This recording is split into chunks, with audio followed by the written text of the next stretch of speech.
Madruga. O que tem de bom? Bom dia pra quem?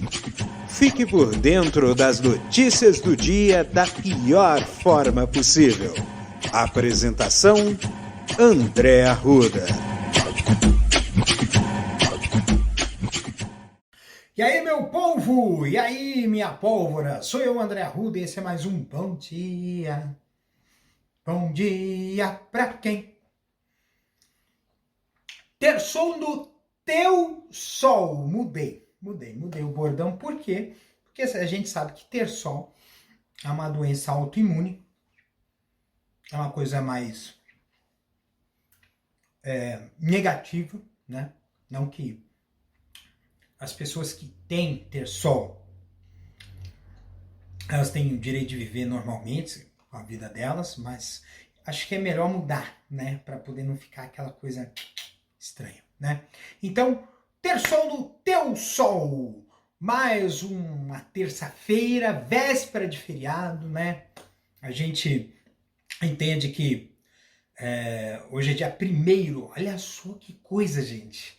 Nós já terminamos 10 fucking meses de 2022. Esse ano passou como um rastilho de foguete e talvez seja o ano, 2022 seja um dos anos mais históricos da história da humanidade nesse século, né? Por N razões, por N motivos, e o importante é que a gente tem que continuar fazendo, transformando cada dia mais a história do nosso mundo, a história do nosso país, para poder a gente conseguir seguir em frente, né? Só que assim, terça-feira é feriado, porém é dia de finados, é o dia dos mortos, né? O dia para visitar os seus parentes, né? E depois de passado todo, a gente sabe que a gente ainda está numa situação de pandemia em curso, mas ela está numa situação controlada. Então a gente está vivendo sobre um novo normal. No entanto, a gente não pode esquecer das quase 700 mil vítimas da Covid-19 durante esses quase 2 anos de pandemia, né? Então é um dia que, se você...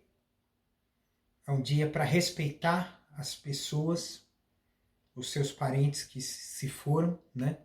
E mais do que nunca, é um dia também de celebrar, de respeito ao silêncio. Nada de farra, nada de festa. A gente sabe que tem muita gente que não tá nem aí, eu entendo. Mas dia 2 é um dia importante, inclusive para a gente lembrar que nós estamos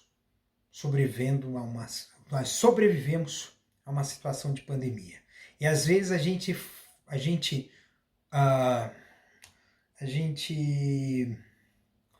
não é reverência, né? Mas a gente recorda da morte para celebrar a vida. Porque se nós entendemos que a vida tem um fim, a gente tem que fazer com que essa passagem que nós tivermos nesse mundo seja uma passagem que tenha valido a pena para nós e tenha sido levado um legado para todas as pessoas que cruzarem o nosso caminho. Então é isso que a gente tem que colocar em mente para a gente poder entender a consciência, né, do dia 2 de novembro. Muito bem, seguindo aqui a canção, ontem foi a repercussão do resultado eleitoral, day after. Eu vi um tweet de uma militante de extrema-direita estadunidense que achou estranho, né, o Brasil ter o resultado de uma eleição nacional com mais de 100 milhões de votos, acho que é 120, 130 milhões de votos, em apenas 3 horas. Certo? Porque assim, as eleições, O processo eleitoral se fechou às 5 horas da tarde, horário de Brasília. Às 7h57 da noite, horário de Brasília, a gente já tinha a confirmação da eleição de Luiz Inácio Lula da Silva presidente. Falei assim, minha amiga, amigo caralho, desculpa, porque com fascista tem que resolver no tapa.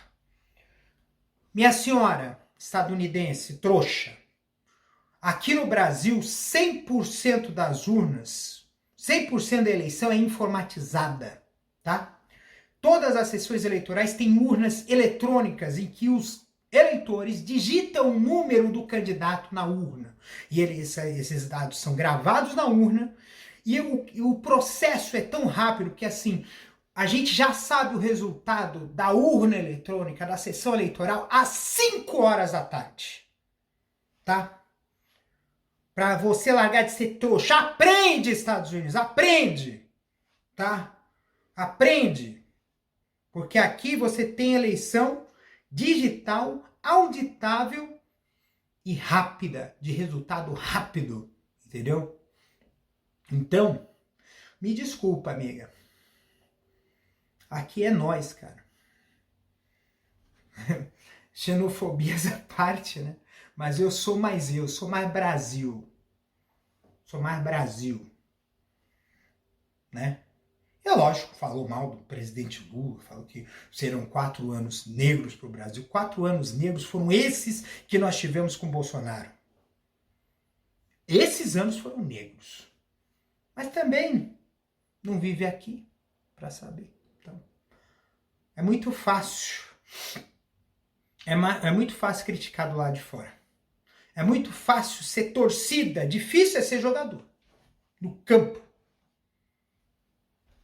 Aguentar patada de zagueiro carniceiro, de juiz ladrão. Nós brasileiros sofremos isso. Seguindo aqui, e aí esse day after, né? A gente viu o lado de cá, o lado vitorioso, o lado de Lula. Nunca se viu assim tanta demonstração de carinho do público, né? Festas na Paulista com nenhum incidente grave. Todo mundo celebrando na Avenida Paulista, celebrando lá na praça, lá no centro do Rio de Janeiro, né, nas capitais, em diversas cidades do Brasil, né? O que nós tivemos de triste foi alguns bolsonaristas energúmenos que invadiram faculdade lá na Paraíba. Tivemos, sim, casos de assassinatos, infelizmente. Tem 2 aí. Um que disseram que não tem relação, mas foi lá acho que foi lá em Pernambuco, né? Acho que foi em Petrolina, um jogador de futebol do Sub-20 do time da Bahia, né? Foi morto a tiros, né? Enquanto estava comemorando, enquanto a família estava comemorando o resultado da eleição. Se estava comemorando o resultado da eleição, estava do lado de Lula, né? E foi assassinado. Estão investigando as causas, estão dizendo, vão ver se tem relação ou não, se foi bolsonarista que fez isso, né? Ou se foi algum outro motivo. E também teve um caso, se eu não me engano, em Minas Gerais, né? Não sei se foi em Minas Gerais, foi em Belo Horizonte, de um rapaz, né, que foi assassinado a tiros. Aí nesse caso foi claramente bolsonaristas, né, que foram lá, viram o pessoal comemorando e abriram fogo, né, contra as pessoas que estavam comemorando lá. Isso mostra claramente, né, que lado que está quem é que está do lado de lá, né? E é assim, no Rio de Janeiro, lá em frente ao prédio do Bolsonaro, teve um monte de madame que ficou chorando as pitangas lá, né? Teve muita gente que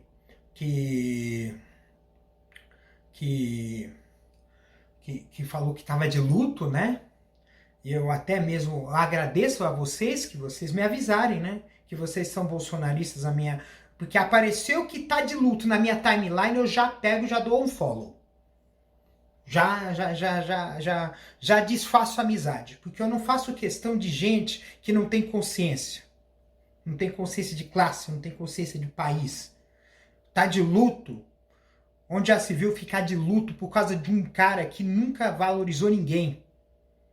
Enquanto isso, você ficou de luto em relação às 700 mil pessoas que morreram de Covid? Não ficaram. Então cala a boca, deixa de ser hipócrita. Hipocrisia na casa do caralho. Me desculpa. Eu tô puto, mano. Tem que estar puto mesmo com essa gente, né? O silêncio do Bolsonaro. O resultado foi às quase 8 horas da noite, tá?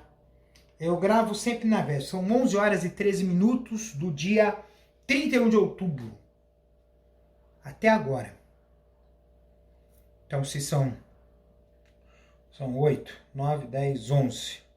São 27 horas de silêncio de Jair Messias Bolsonaro. Um cara que é republicano reconhece a derrota e cumprimenta o vencedor. Isso é uma democracia. Então, a carapuça tá servindo a Bolsonaro. A carapuça tá servindo. É fato. Tá servindo. Porque se não está reconhecendo, se não fez declaração pública, reconhecendo a derrota e cumprimentando o vencedor, é porque não reconheceu a derrota. E aí é que você vai atestar que democrata é só até a página 2. Então, tanto é que, né, a gente se lembra, eu lembro que no episódio de ontem eu cheguei a comentar do golpe baixo que foi feito, que foi planejado no Palácio da Alvorada, meses antes da eleição, da PRF fazer operações no Nordeste para tentar impedir as pessoas de votarem. Teve a diferença de 2 milhões de votos, certo? 2 milhões de votos. Não tem como eles questionarem a urna eletrônica. Não tem como eles questionarem o processo eleitoral. Tanto é que, assim, aquele relatório do PL foi para as cucuias. O relatório das Forças Armadas, que atestam que as eleições são limpas, não foi divulgado. E foi quem que vetou? O Bolsonaro. O Bolsonaro vetou a divulgação do relatório das Forças Armadas, porque eles não descobriram nenhum problema de fraude. Nenhum problema. O processo é limpo. Então eles não têm como argumentar. O que eles vão querer é fazer uma agitação popular. E a agitação popular é esse início que aconteceu na noite do dia 30 já, e hoje está acontecendo, mas está havendo reação inclusive de populares. Caminhoneiros estão bloqueando a estrada. Alguns são caminhoneiros bolsonaristas, mas tem gente que está amando de empresas do agronegócio, empresas de transporte, e até mesmo disseram a boca pequena que o velho da van está no meio dessa jogada. Impedindo aí para poder fazer balbúrdia. Aí a gente fala assim, PRF, porque boa parte desses bloqueios estão em estradas federais. Tem até policial que está apoiando os caras. E aí na noite do dia 31, ontem para hoje, né? O ministro Alexandre de Moraes já falou assim, ó, vai desobstruir as estradas ou o chefe da Polícia Rodoviária Federal vai ser levado preso em flagrante. Qual o crime? Prevaricação. O cara não está cumprindo o que ele deve cumprir. Ele prevaricou. E aí a gente sabe que lado que está esse povo. E aí a gente vai ter esses problemas aí seríssimos aí. Mas eu entendo que essa tentativa de balbúrdia, de gerar, nesse caso, uma convulsão social, tentar colocar o povo brasileiro entre as cordas aí, pode virar-se totalmente com efeito contrário. O tiro saiu pela culatra outra vez. Assim como o atentado fake do Tarcísio. A sorte dele é que ele se elegeu. Mas foi atentado fake. O caso da Carla Zambelli no sábado. Ela tropeçou, caiu e quis atirar no cara. Ah, tudo bem. Vai fazer, ofendeu. Assim, mas não precisa fazer isso. E outra, ela estava armada na véspera da eleição e é crime eleitoral. Ninguém pode transportar, ninguém estava permitido de transportar arma. Mas a gente sabe muito bem que esse povo do lado de lá, eles querem provocar o Supremo para poder dizer, tem me impedindo. Não estão impedindo, vocês estão cometendo crimes. É ponto. Não adianta, eu tenho foro privilegiado. Não. Foro privilegiado não é ter o direito de fazer o que quiser, inclusive crimes. É apenas para exercer o seu mandato sem sofrer nenhum tipo de perseguição política. Esse seria, em tese, o motivo de haver foro privilegiado. Mas hoje no Brasil não está fazendo qualquer sentido isso. Porque nós vivemos num Estado democrático de direito. Ou pelo menos deveríamos estar. E aí a gente está nessa situação, nessa cerama toda. Cenas do próximo capítulo, eu espero que essas cenas do próximo capítulo seja um final feliz, com todo mundo que está fazendo mercadoria preso mesmo, inclusive o Bolsonaro. A gente está aqui na contagem regressiva, nós estamos no dia 1º de novembro, né? Faltam 2 meses para o fim do sigilo de 100 anos. E isso vai ser gostoso demais. Vai ser uma delícia acabar com esse sigilo de 100 anos. Até eu ver a boca pequena aí, uma fofoca dizendo que, na verdade é uma fofoca, acho que todo mundo sabe, que o Bolsonaro, ele esconde a caderneta de vacina porque ele se vacinou. E se ele se vacinou, ele fez o maior estelionato, o estelionato político da história da República. Porque ele fez com que muitas pessoas, muitos brasileiros, acreditando nele, se vacinassem, pegassem Covid e morressem. Ou fosse para o UTI. Isso é uma coisa que deveria ser imperdoável. Mas, no entanto, no Brasil, deu quase 57 milhões de votos. É isso que a gente precisa refletir. Só que, enquanto isso, né? Só para encerrar essa parte, enquanto isso, a Jovem Pan continua demitiu um monte de colunista. Querem fazer um rebranding. Porque boa parte desses colunistas que foram mandados embora eram todos bolsonaristas. Pois é. Ter som no teu som, isso mesmo, já coisa mudou de figura, já estamos num novo tempo, como aquela música do Ivan Lins, né?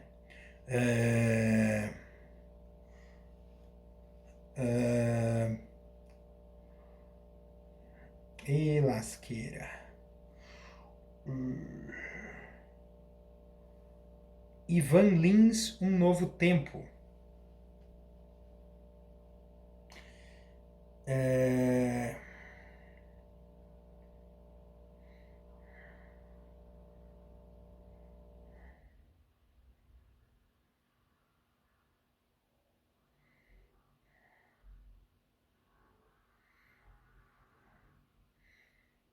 E essa música, ela tem tudo a ver, né? Que é assim, no novo tempo, apesar dos castigos, estamos crescidos, estamos atentos, estamos mais vivos para nos socorrer.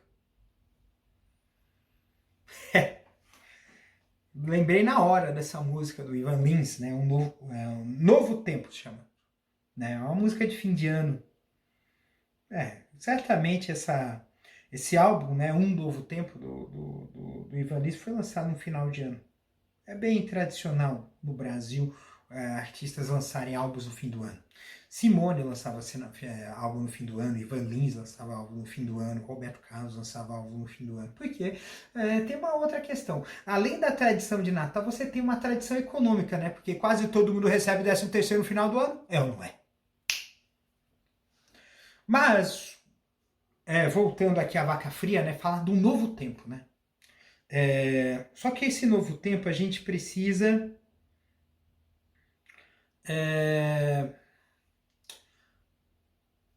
voltar a ter diálogo, voltar a ter conversa. Eu acho que muitas às vezes a gente tem que engolir um pouco a nossa razão para ouvir o outro lado. Às vezes o outro lado, ele tá insatisfeito com alguma coisa que você pode oferecer para ele. A gente pode transformar esse país, construir laços, construir pontes, fazer com que as pessoas haja uma empatia maior. As coisas mudaram. Então a gente não pode ficar colocando aí na cabeça da gente, assim, eu avisei, você foi burro, você cometeu um erro. Quando você acusa, você joga o outro na defensiva. Você fala assim, mas fulano você fez isso. O cara vai assim, eu não fiz isso. Não, isso aqui é um absurdo. Não sei o que, não sei lá das quantas. Todos nós temos essa ação. Quando somos confrontados com algo que nos contraria, nós nos defendemos.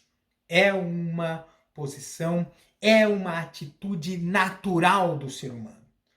E aí é que a gente tem que saber trabalhar. Muitos do discurso bolsonarista, ele tem a ver com essa questão.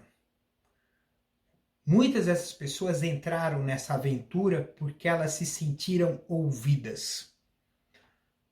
Porque nós vivemos um país conservador.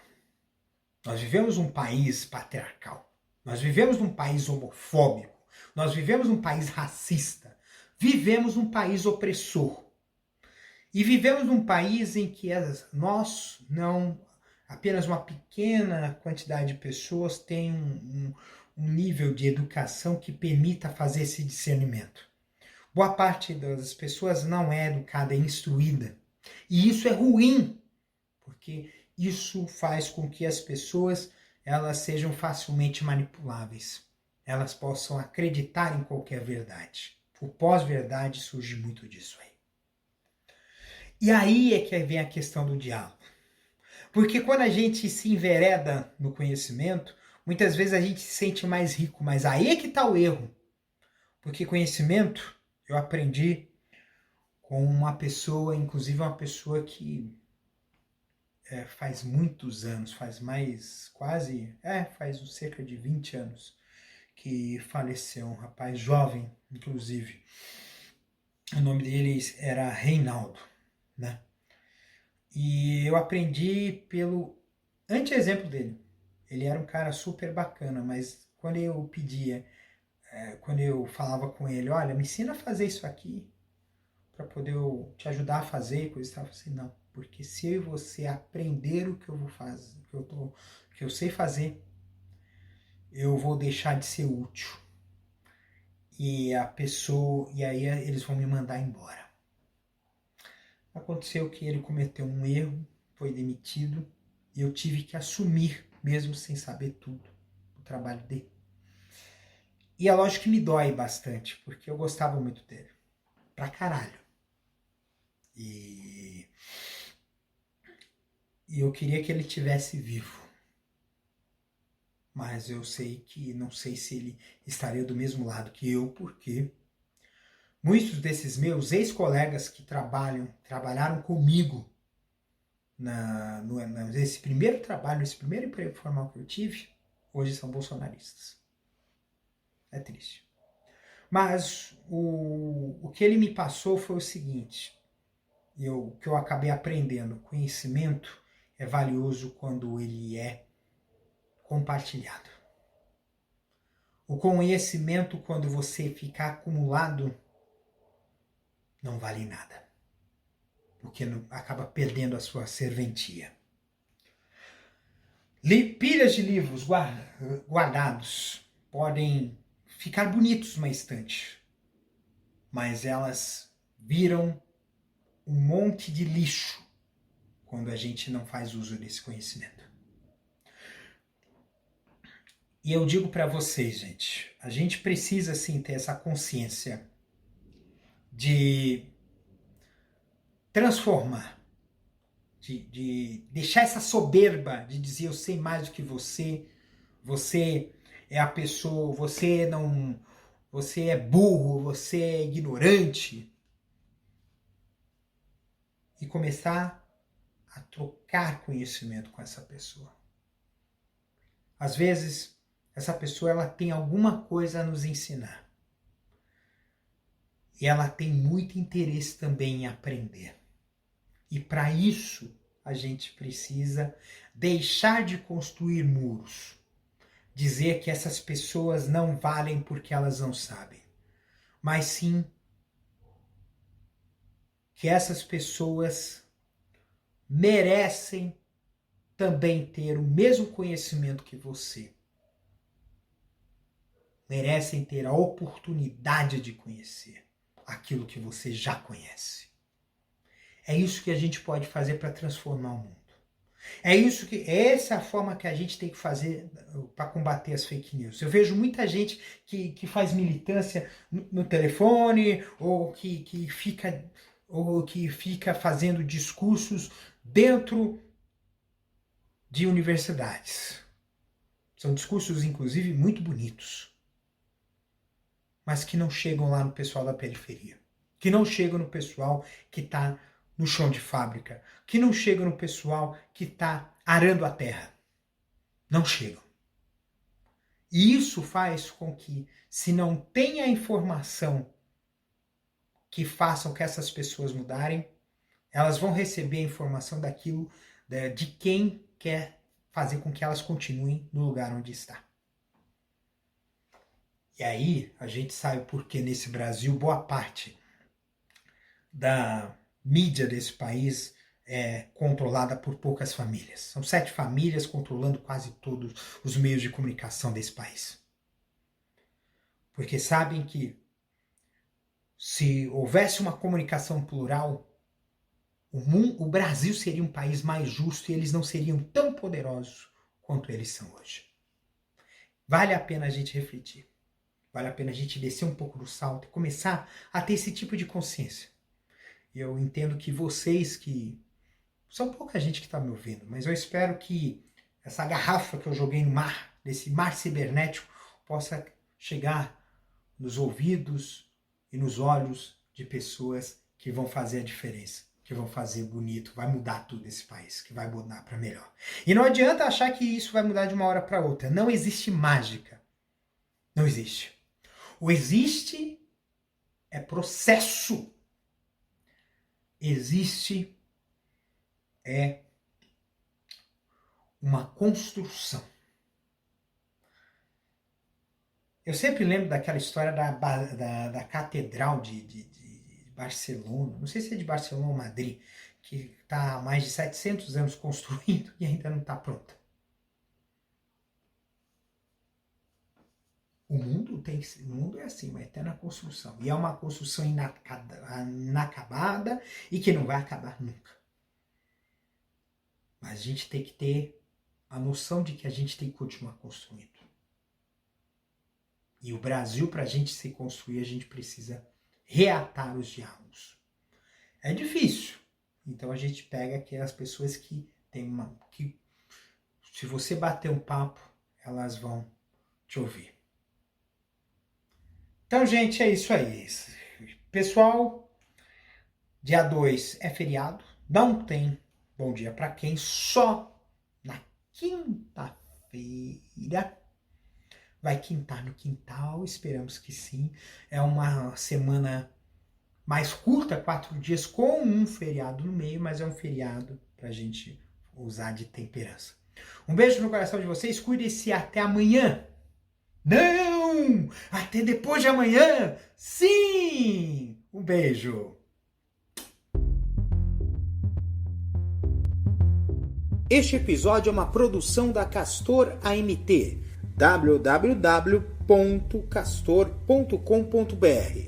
Você pode encontrar este episódio e muitos outros do podcast Castor e seus escapes no endereço anchor.fm/castor ou nas principais plataformas de podcasting: Spotify, Apple Podcasts, Google Podcasts, Overcast, Castbox, Pocket Casts, Radio Public, Stitcher, Deezer, TuneIn, Resso, Amazon Music e Audible. Siga o podcast nas mídias sociais. Os endereços estão na descrição deste episódio.